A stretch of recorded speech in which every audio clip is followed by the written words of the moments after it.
So today we are putting three of the biggest retro gaming front ends head to head. So let's get started. So the Hyperscene is actually the flashy arcade cabinet legend of retro gaming front ends. It's the front end that people made fall in love with, like spinning wheels, animated themes, video previews, and the authentic arcade feel. It's heavily focused on customization and presentation, perfect for people building dream gaming setups or arcade cabinets. The good things, the pros of this is that it's insanely beautiful themes and animations, and it feels like a real arcade machine, and it's excellent for dedicated cabinets and showcase builds. But on the downside, the setup can be very painful and time consuming, and it's very outdated compared to the modern front ends, and it requires a lot of manual tweaking.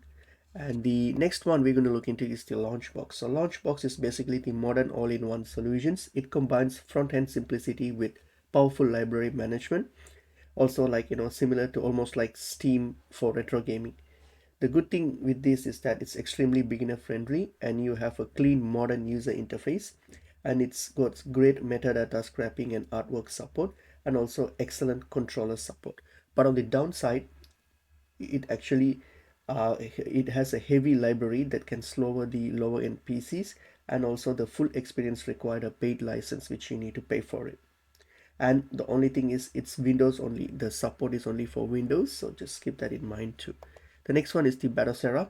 So the Batocera is different from the other two because it's not just a front end, it's an entire retro gaming operating system. You install it on a PC and you boot directly into gaming, and everything is designed to work out of the box. The good thing is that it's completely free and open source and very easy to set up, and it boots directly into gaming mode, and it works perfect on older hardwares as well. So it's great for handhelds, mini PCs, and living room setups as well.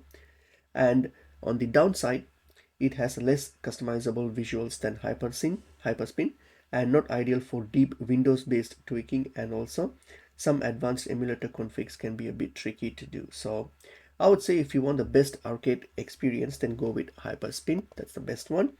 Okay, or if you want the best overall front end experience, then LaunchBox is probably the sweet spot for most people. But if you want the easy plug and play setup, then choose Batocera, especially if you're building a living room console or retro handheld. So the real answer is, I would say, Hyperspin is for enthusiasts, LaunchBox is for most gamers, and Batocera is for people who just want to play, and that's it. And all these three are incredibly depending on the setup you're building.